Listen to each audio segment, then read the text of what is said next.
Jai Gurudev. Jai Masters. There are so many teachings. When it all comes down to it, if you cut through everything, it's all about consciousness. It's all about consciousness. You can take all the words, all the teachings, all the names for God, everything. It just comes down to consciousness. What is consciousness? Where did it come from? How does it have this magic power of self-awareness?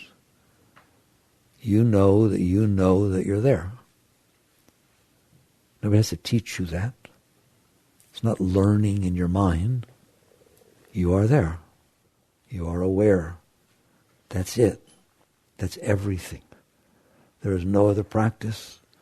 There's nothing else to learn. It's called just being. That's the bottom of Zen.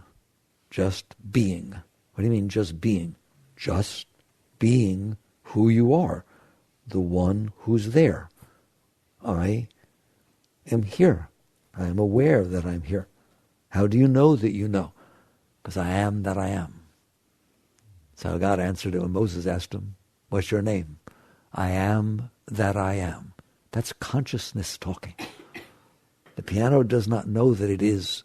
Your shirt doesn't know that it is. Your hand doesn't know that it is. But you know that you are, don't you? I ask a very simple question. It's the bottom of all spirituality. Hi, you in there? Hi, you in there? It doesn't matter if you've meditated for 30 years or you've never even heard the word meditation. If I look you in the eyes and say, hi, are you in there? Everyone says, yep. That's the bottom line. That's everything.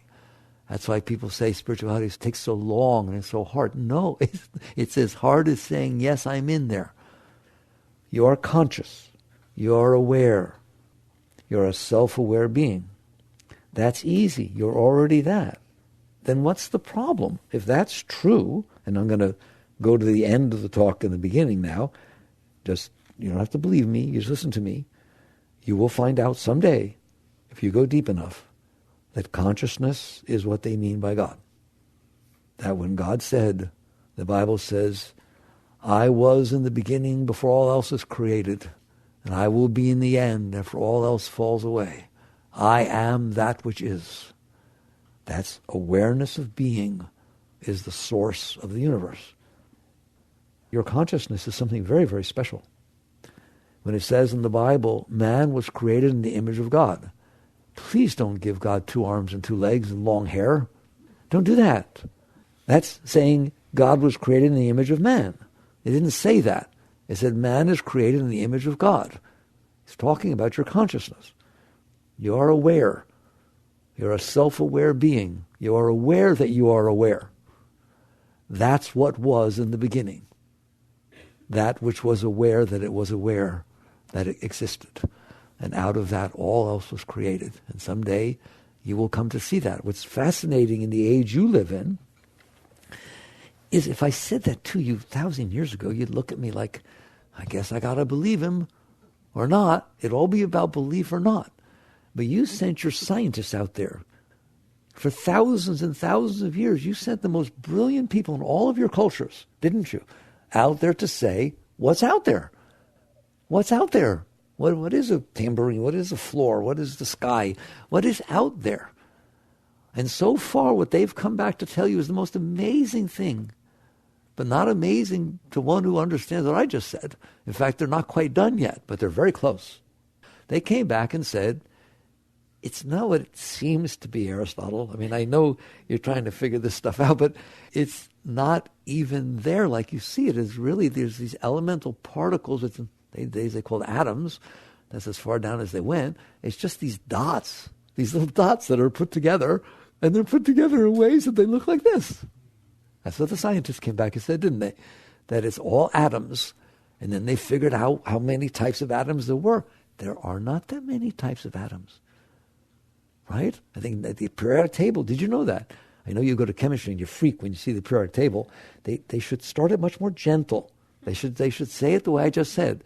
They went there and said it's all made of these atoms.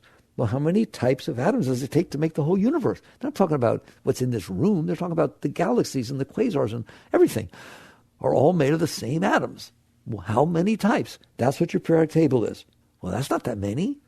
I think who knows, 103 natural, whatever it is, but it's not a big number. And that's how many types of atoms there are. And you just, like a Tinker Toy set, put a bunch of Legos together and you make the world. You can understand that. They're all made out of these basic pieces. Okay, there we are. Thank you, scientists. Goodbye. They said, no goodbye.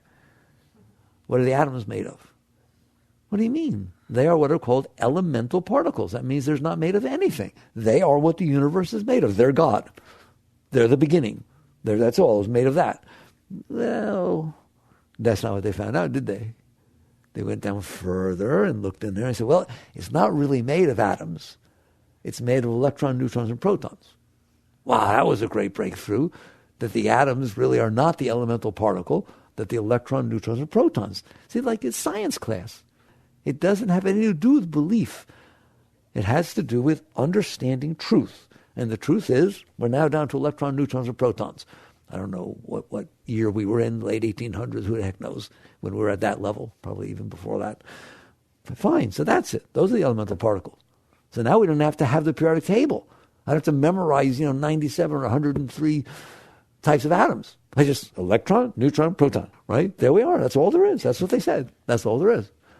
Okay, well, that's easy. All right, then they came back, these quantum guys and gals, and they came back and said, well, in fact, even before the quantum, or around the same time, Einstein had something to say about it.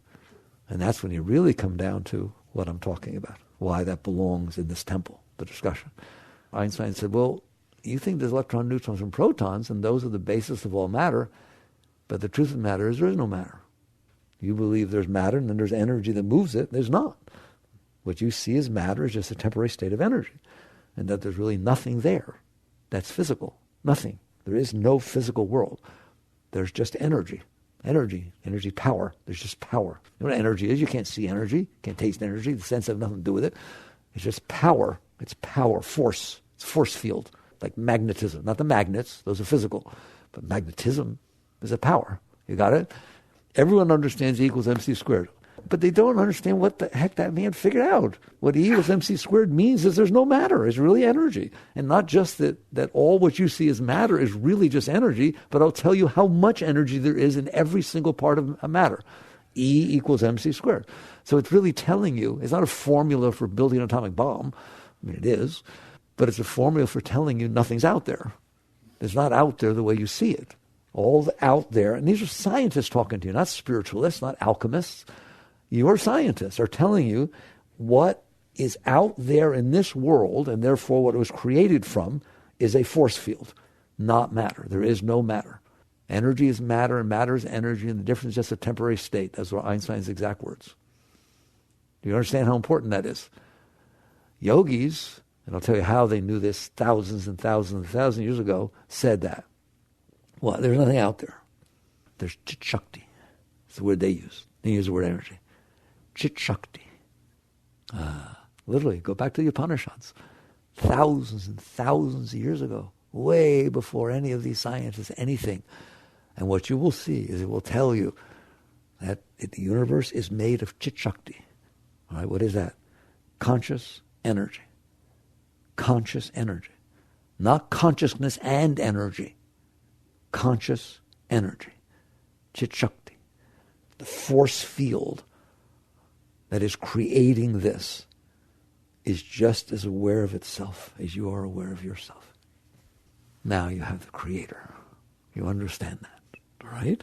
So they've gone down to the energy. Well, what about, they went past Einstein into quantum physics. What's quantum physics? It says, well, these electrons, neutrons, and protons, really quantum physics studies, how does it go from energy to matter?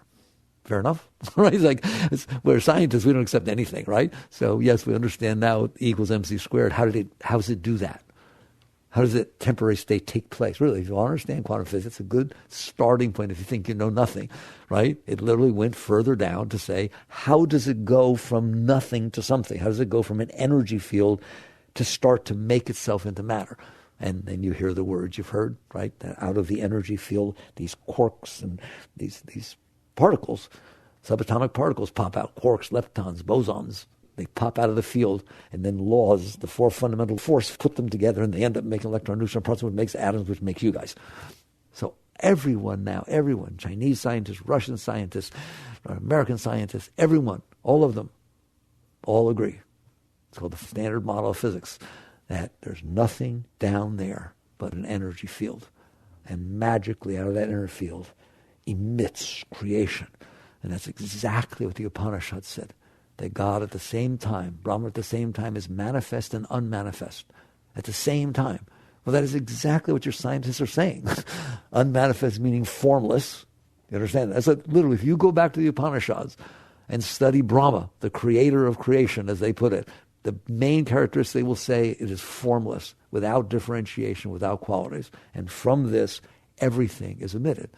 So Chit Shakti eventually, maybe, they've gotten down to energy. That's pretty far down, isn't it? They've gotten down to the fact that there's one undifferentiated energy field, not here, throughout the universe. And that's what the universe is made of.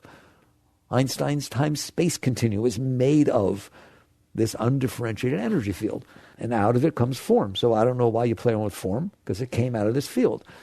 What they may never come to is to understand that, well, they're looking at it, it's looking at them.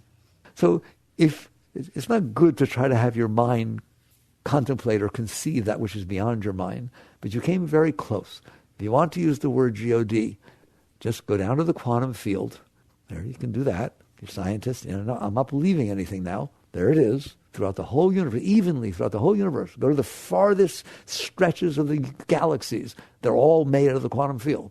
They're not saying just here, right? It's equal everywhere throughout the entire universe as we know it, all right? Then just understand what the great yogis say is, Einstein said, energy is matter and matter is energy. Difference is a temporary state. What yoga way back thousands of years ago said is consciousness is energy and energy is consciousness, and the difference is just a temporary state. So you want to contemplate God? Have fun. See the difference? All right? So the key is you already understand the universality of energy. Just awareness of being is the magic of consciousness.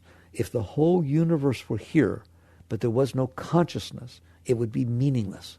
Nothing would be aware that it was here. Awareness is the most amazing thing in the world, isn't it? All right? It's that which knows that it knows that it knows. How did the yogis know this? They didn't have the electron microscopes and giant cyclotrons and colliders, super colliders that we built, right, where we can watch this stuff. How in the world would they have known that there was nothing? Do you know, if you go back to the cosmology as it exists today, as NASA teaches it and the great scientists teach it, where the universe came from, they will literally say to you that in the beginning, before the Big Bang, the entire universe, all the matter within the universe, fit within the size of an atom, within the size of an atom, they say. The whole thing. You go back to the Upanishads, they say it fit within the size of a sesame seed. Now, where in the world would they get that concept? Okay? That is so close. Because you are conscious, and they were conscious. And if you return to the source of your consciousness, which is what we will discuss today, but I never talk about this at this level.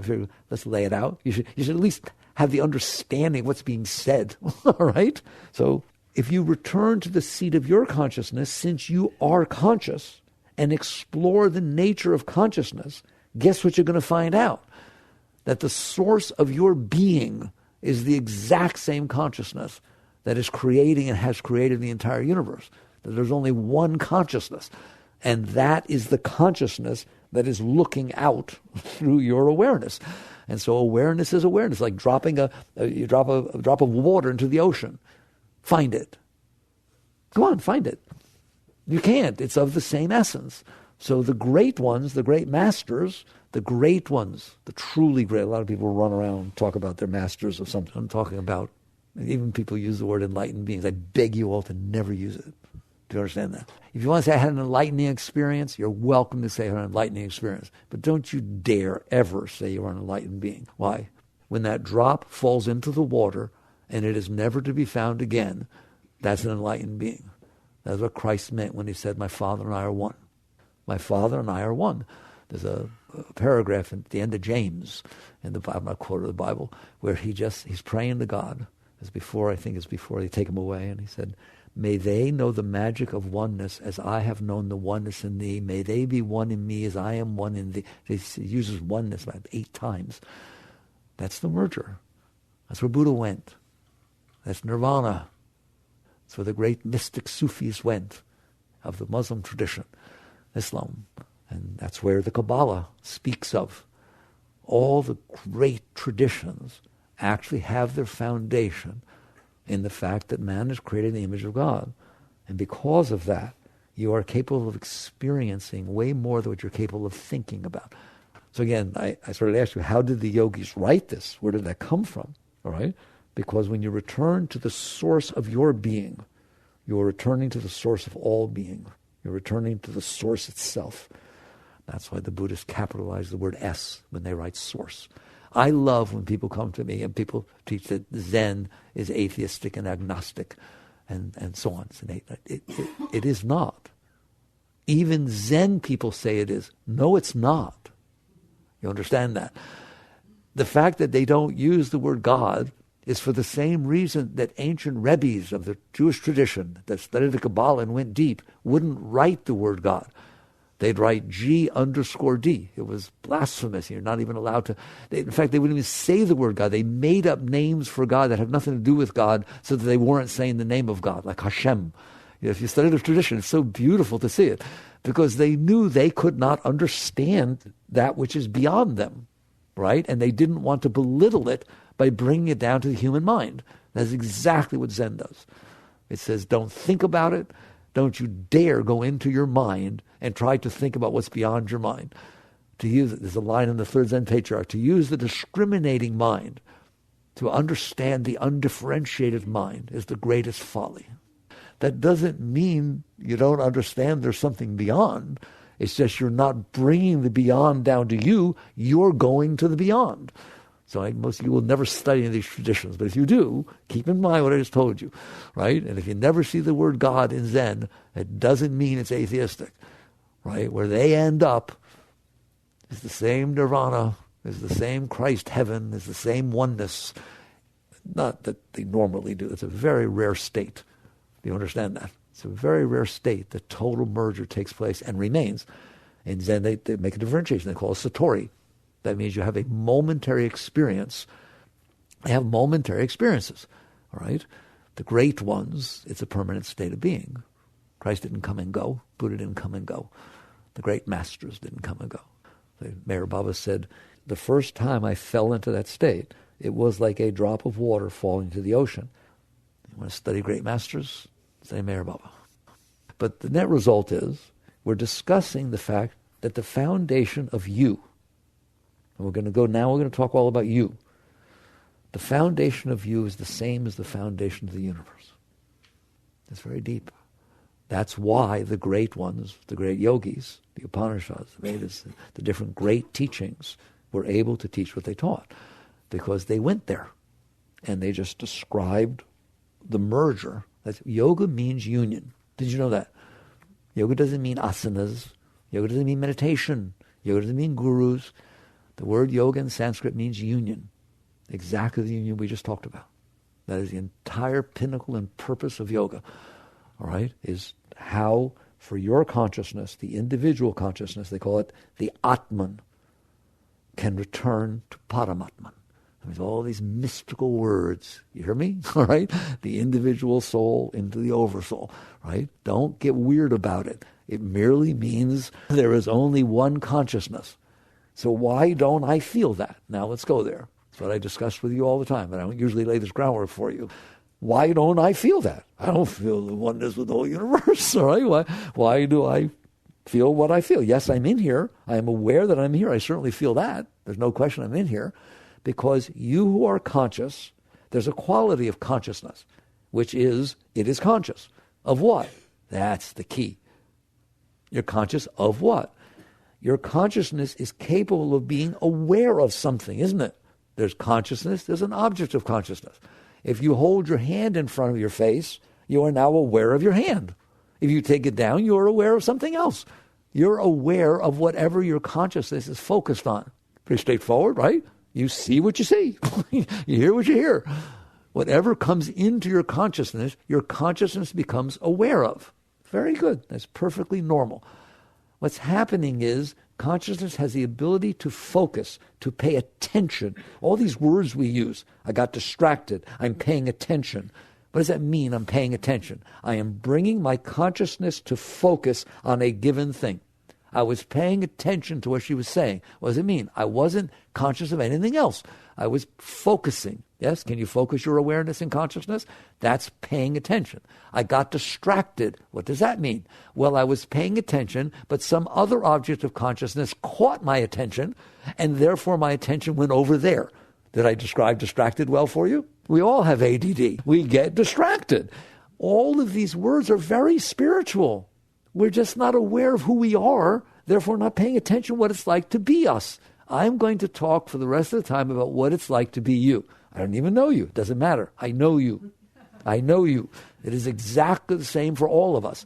All we're doing is getting distracted by different things. All we're doing is being conscious of different things. But the act of the fact that our consciousness is aware of something, that's the same for all of us.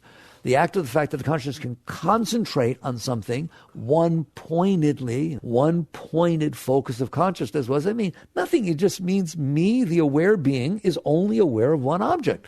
I've focused my consciousness and my attention on a single object, and I don't take it off.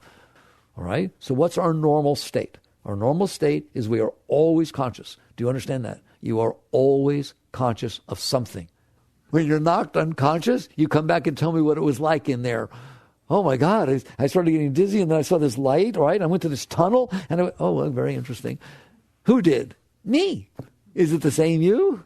Yeah, there's just one of you. Can we discuss that?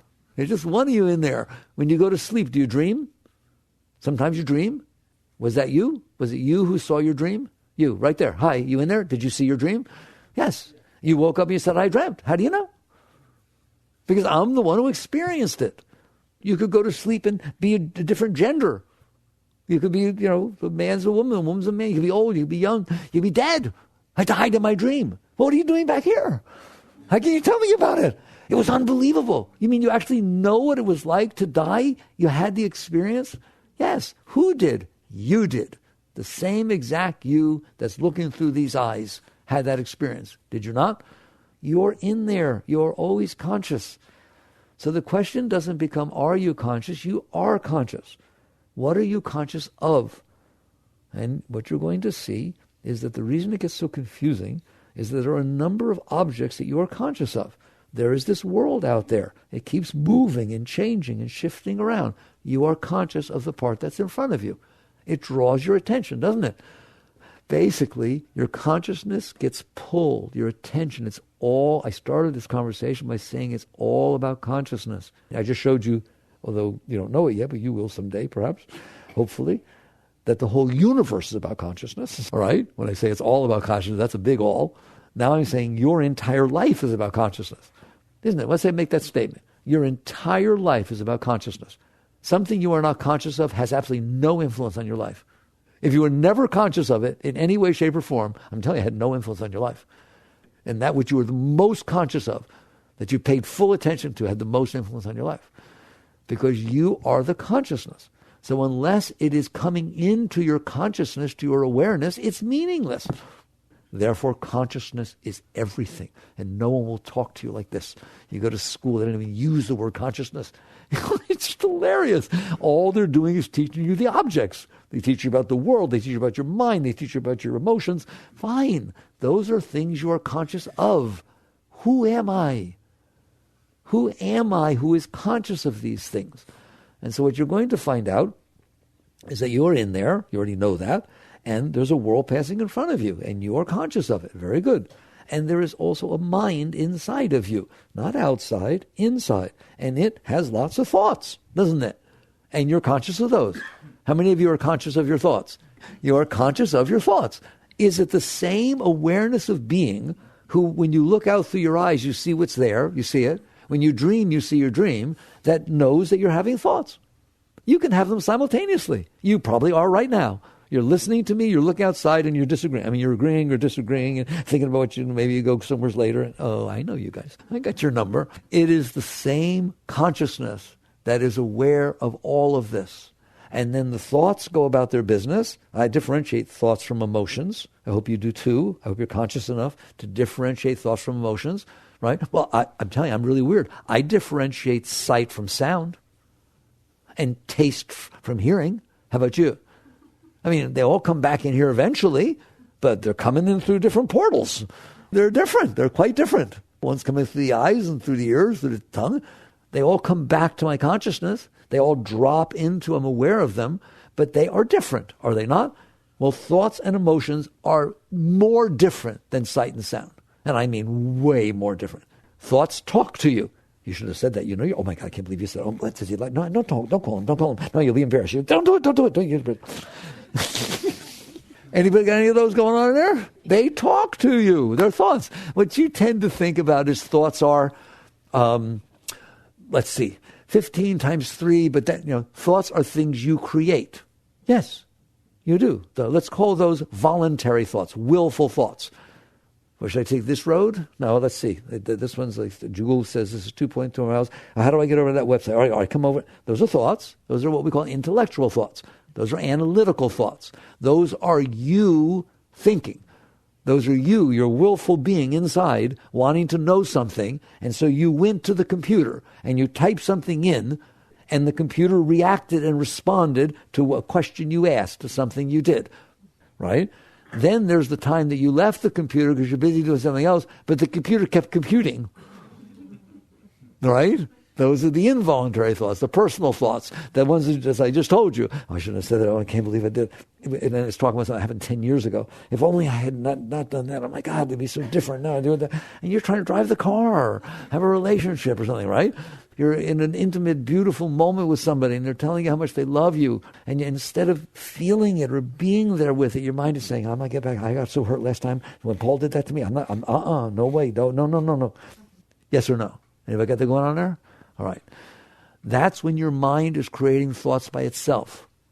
The other is when you're creating the thoughts willfully. You do both, don't you? So if I could get in there and measure every thought that gets created in your mind, what percentage are the ones you made it say versus the ones it's saying to you by itself? Who wants to take a guess at that? That's right. It better have a 9 in front of it. I mean, I'm not sure as whether it's 95 or 97 or 99.9, but it's in the 90s, okay? You don't stay. There's no way you're sitting there willfully thinking these things. Right, watch this. I'm willfully going to make myself so sick that I get ulcers. Why'd she leave me? I can't believe she left me. This is 12 years ago you've been doing this, right? What did I do? She didn't tell me. She died, and she died before she could tell me. And I wanted. You're doing that purposely, are you? There's no way you're doing that purposely. That is not a willful act. That is a broken mind. I'm telling you, you have to wake up and realize there is a mind in there. And you are conscious of every one of those thoughts. Very good. So now you're conscious of the outside world. You're conscious of these thoughts. And I told you, thoughts and emotions are totally different things. You're very good with thoughts. I'm proud of you. You saw they talk to you, don't they? You could also, visualization is a thought. When I analyzed it back in my original book, The Search for Truth, back when I wrote in 75 or something, right? Because I was meditating 6 hours a day then. I just watched this, all right? And there were 2 ways your mind communicated to you. Really, your mind is communicating to you. You're the end user, aren't you?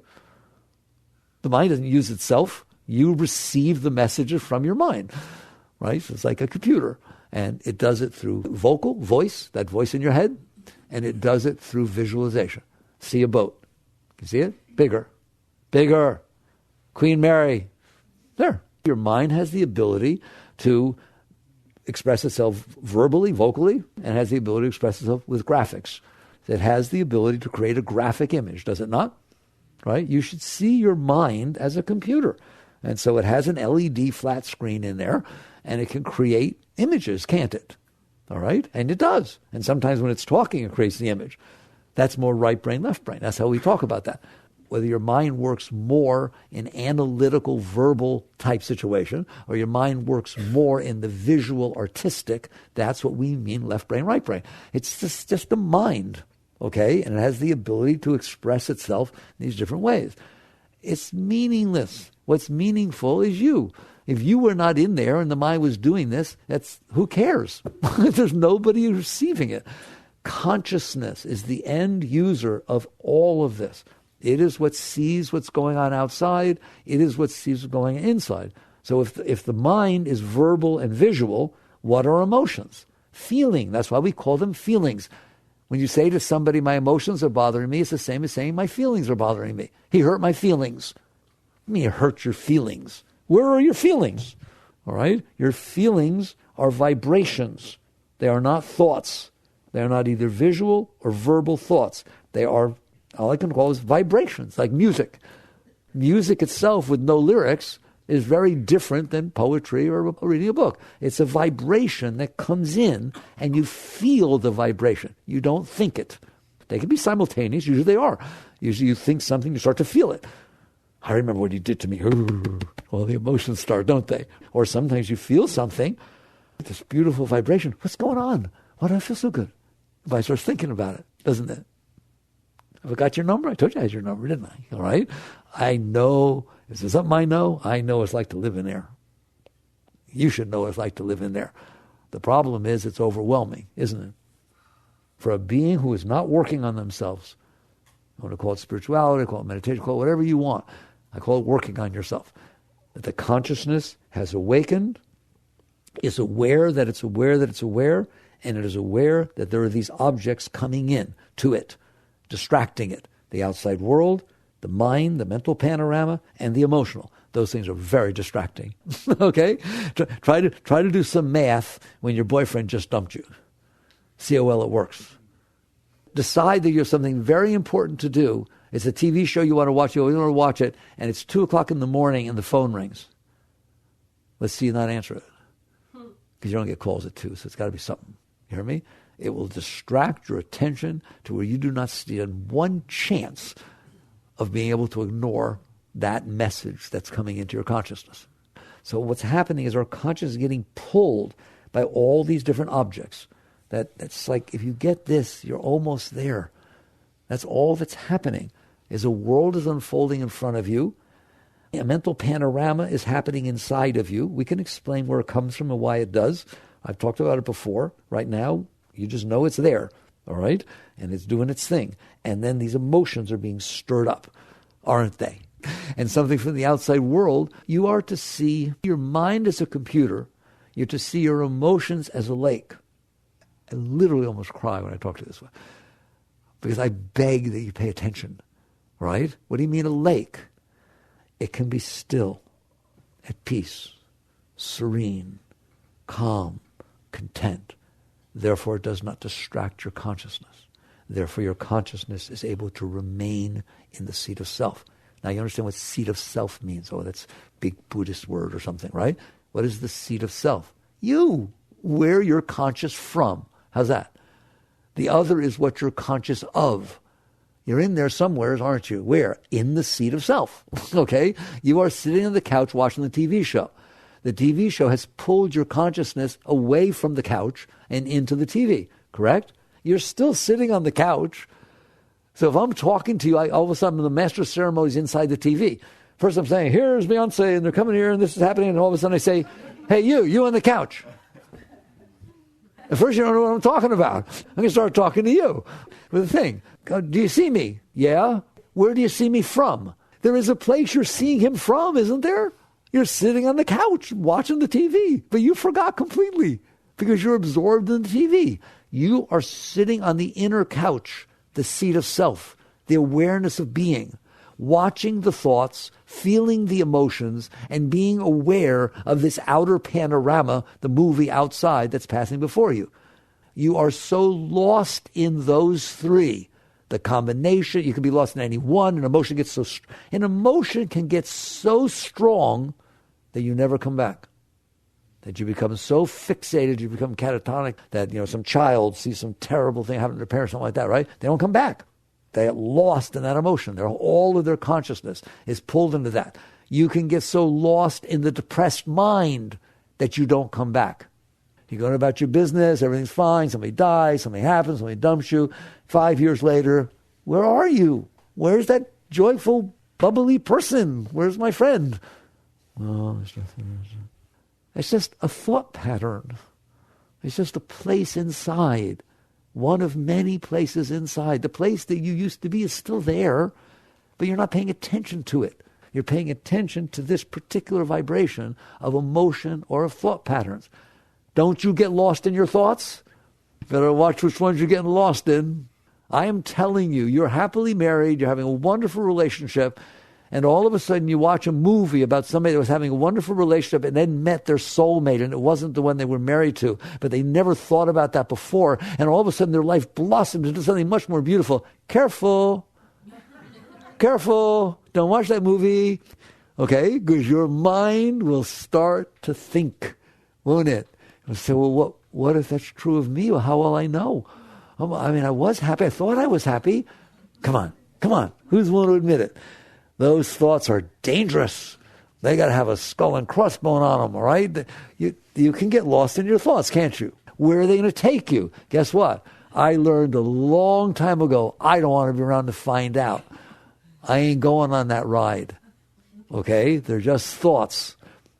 So the consciousness, the seat of consciousness, is where you're watching from. That's all I can tell you. Now we'll talk about what that means practically in terms of your growth. But you are watching from somewheres. If you're looking at me, you're back in there behind those eyes, aren't you? You're back in there taking me in. Or being distracted by your thoughts so you're not taking me in. Ever read a book and turn a few pages and realize not one single word went into your consciousness? There, that's the ultimate example. What does that mean? Your consciousness was there. I told you, you're always conscious. Your consciousness is there. The book is there. And the words are actually being read inside your mind. But you're feeling something or thinking something else. And so therefore, none of it got to your consciousness. And if it didn't get to your consciousness, it might as well not be there. Do you see that? You are your consciousness. You are not your mind. You are not your emotions. You are not the outside objects of your world. You are the one that's experiencing those. Is that a true statement or not? You are the one that's experiencing them. That is what is called self-realization. That is what it means to wake up and realize who you are. You are not your car. That's why you call it your car. I want to know whose car. This is my handbag. Whose? My thoughts are bothering me. Whose? God, my emotions are just whose? Notice how you use the possessive pronoun every single time. It's my car, my house, who's got my shirt? She's wearing my shirt. You are the indwelling being. You are the consciousness. What you mean intuitively every time you say that is, I'm in here and I have a relationship with that handbag that somebody just took, or with that shirt that somebody's wearing, or with that car that I'm looking for. What about this car? No, I have no relationship with that one. That's not mine. Oh, it's so beautiful. I told you I know what it's like to live in there, didn't I? Okay? You need to know what it's like to live in there. This is what it means to wake up and grow spiritually. So you're in there being distracted, and I'm going to see why I say that. You're being distracted by either your visual or verbal thoughts, I didn't finish, by the way, your vibrations of your heart, your emotion. What does that mean? I said it was a lake. If the lake is still and quiet, then you're at peace. You feel peace. When you're at peace, you're not being distracted by anything. So you tend to drift back to the seat of self. All right? If you're watching TV and you're completely lost and the children are crying, you're watching your soaps, right? And all the world's falling apart, the washing machine's flowing over and the kids are crying, right? And you're still there, there's nothing, you've done nothing. If all of a sudden the broadcast ceases and you get this blank screen, what happens? You start hearing things. Why? Because your consciousness is no longer distracted by an object that can't distract your consciousness. It was neutral. It was calm. Therefore, you are able to pick up other objects. When your emotions are calm, when the lake becomes still, it doesn't capture your consciousness. That's called peace. The peace that passeth all understanding. And because it didn't capture your consciousness, where does your consciousness go when it's not being pulled to something else? It naturally returns to the seat. Here, the TV has sucked you into it, right? You're fully aware of it.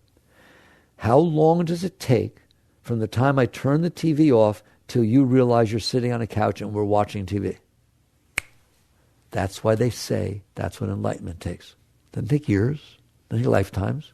It takes exactly the amount of time that it took for you to return to the couch when you stopped being pulled into the TV. It's instantaneous, isn't it? Because your consciousness never left the couch. It just projected itself out into the TV. You never left the seat of self. This is everything I'm trying to talk to you about right here. You never left the seat of self. You are the seat of self. And remember in the beginning what I said the seat of self really was? Ooh, you left something very special. You left the seat of self because you became distracted and involved your consciousness in something other than yourself, in the TV, or in the emotions, or in the thoughts, or in the form that's unfolding in front of you. The fact that you have all three going at the same time, and they're a conspiracy, they tend to agree with each other. Something unfolds outside, your mind starts to talk about it, your emotions start to feel about it. You don't stand a chance. You understand that? You completely forget surround sound. This is bigger than surround sound, isn't it? It's surround sound plus it took your thoughts, plus it took your emotions, and are all sucked into the same thing. Goodbye. Bye-bye. So you come down and realize, I was talking about the lake. Why did I call it a lake? And it isn't exactly a lake. Because I just described emotions when they're calm, when you're at peace. All I have to do is drop a rock, anything, into that lake, and what happens? Commotion starts, doesn't it? Vibrations start, ripples start. That's what your emotions are. That's all your emotions are. Something dropped into the lake that was calm, the heart lake, and it caused ripples. That ripple could be fear, the ripple could be insecurity, the ripple could be self-consciousness, it could be embarrassment, whatever it is. But when this stuff drops in, it causes commotion, doesn't it? It causes stuff. That's what you're feeling, is those ripples. Isn't that beautiful? All right? That's what your emotions are. So your mind is a computer that can do graphics and verbal, okay? You've got speech capability, speech, right? And your heart, because your emotions come from your heart. Your heart is a lake, water, lake, and things fall into it. What falls into it? The world can come in through your senses and drop directly into that lake and cause a vibration, can't it? Okay? Your thoughts can just start to create a thought. Like, let's say you see a rope outside, and your reaction is a snake. Your emotions go like that, don't they? You could just be walking around doing nothing. Dream of snake. Just create a thought. Emotions do the exact same thing. These things are dropping into the lake of your emotions, creating ripples, and then your consciousness is being involved in them. Does your consciousness tend to get involved in your emotions? That's funny. Very strong. Your consciousness gets involved in your thoughts, and your thoughts and emotions are driven by what's unfolding in the world in front of you. I guarantee if you watch it, anything, somebody walks in front of you, your mind says, I don't know him, I wonder what he's like. Well, why did you have a thought? All right? Car drives by. I used to have one like that, I remember. Every single thing that passes in front of you makes your thoughts start, which sometimes starts your emotions. So now you're just completely lost in that. So what spirituality is about, now that you have your groundwork, is returning to the seat of self, consciousness. That's all it's about. It's not about all this stuff of renunciation. Oh, don't go there. I wish you could just skip everything. All the things are about, now that you know you're in there, and you know that you are distracted by the thoughts, the emotions, and the unfolding of the world and how it affects your thoughts and emotions, you just go through your entire life lost. You're lost. You're lost in that. You're reacting to it. What's happening is you're drowning in there. How's that? You're drowning in there. It's not comfortable in there. Anything makes these emotions go, and this happens, and the thoughts go, and they bother me, and I can't fall asleep, and I'm worried about this, right or wrong, and then the emotions go strong, and I don't even know what to worry about next. I have so many worries. Right? Then I got to try and figure out what will be okay, and then how do I get it, and how do I make it happen, and why won't the world behave and be the way I need it to be, and what's going to happen, and oh my God, it's maniacal in there. And when it's that bad in there, and you're drowning in there, you're struggling to keep your head above the water, of course you don't know who you are. You're too busy not drowning. And that's how almost every single human being lives their life, and has always lived their life, trying to survive. It just becomes survival instinct. Right? Can I survive this relationship? Can I survive this finances? Can I survive this situation? Can I survive the fact that these people are talking about me? Can I survive the fact that they wrote an article in the paper about me? Oh my God, what are people going to think? But it's complete menagerie. Okay. Yoga True spirituality is about something very simple. Hi, you in there? If you can come back to who you are, because you are consciousness. None of those objects of consciousness have anything to do with you. There's not a single thought that has anything more to do with you than any other thought. Do you know that? There's not a single thought you have or will ever have that is more you than any other thought. Just like if I hold flashcards in front of you, they're different colors. There's not one of them that's more you than another. They're all flashcards. There's not a single emotion you ever had, not repulsion, not attraction, nothing, not a single emotion you ever had that is more you than any other emotion. Just like there's no TV show that's on that TV that's more you than any other TV show. They're just TV shows. You're the one who's watching them. So no form, no thoughts, no emotions have anything to do with you except that they distract you so that you put your consciousness on them. If you return to the nature of self, to the seat of self, that's why in Patanjali Yoga Sutras, he talks about concentration, this and that. Then he defines meditation. Meditation is to take complete concentration and concentrate on the seat of self. Concentrate on consciousness itself. To contemplate consciousness. I don't want to say it because then the mind thinks about it. But literally what they're saying is to return the consciousness to its seat so it's not going out paying attention to all these different objects. You then know the nature of consciousness. And the nature of consciousness, I told you what that was. I don't ever do it, but I did it in the beginning. That's a pretty big thing, that's the nature of consciousness. Meher Baba said the following: man minus mind equals God.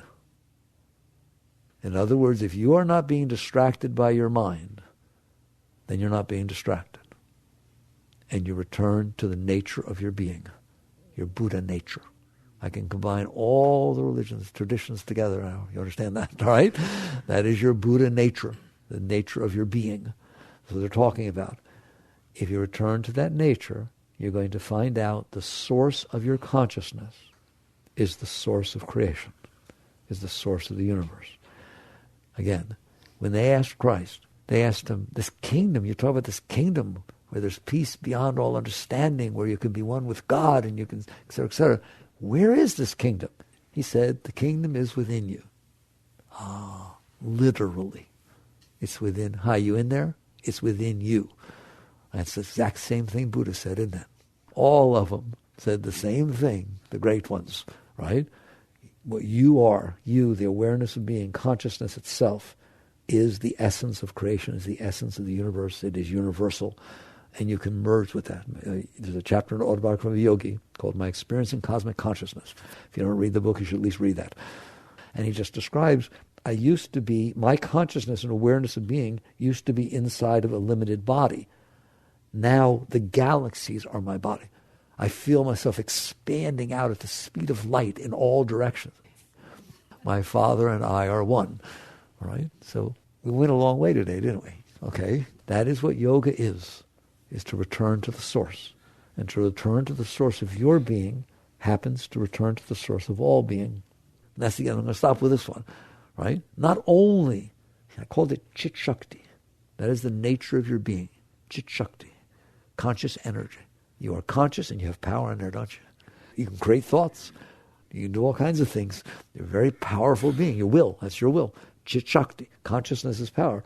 When you come back to that seat, as you even come close to it, it's like returning to the sun.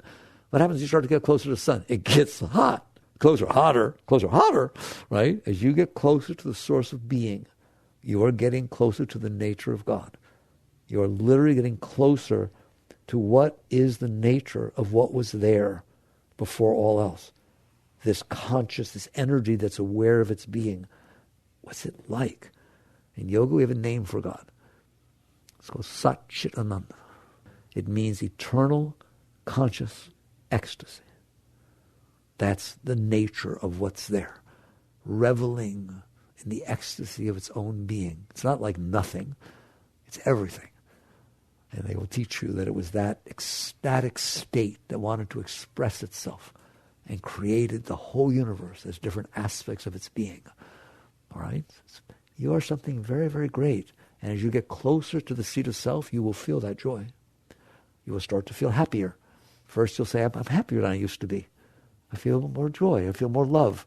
That's right, because you're getting closer to the sun, right? And at some point, when you let go of yourself enough, literally, when you stop listening to your mind, it doesn't have to stop talking. You just have to stop listening. You learn not to pay attention to all that garbage. You don't ply into that. Now you will not feel happiness and love. You will start to describe it as, I feel this joy, these waves of ecstasy, of joy keep overwhelming me. I'm trying to eat, and all this love and joy are welling over. Next time I come back an hour later and I'm just filled. There's no sit-down meditation. It's just spontaneous states that overcome you throughout your entire day. More and more, all right? You are returning to the source of self, which is Sat Chit Ananda, eternal conscious ecstasy. You're going to understand there's a river of joy that flows inside of you. Find it, go there, get in, and drown. Jagged.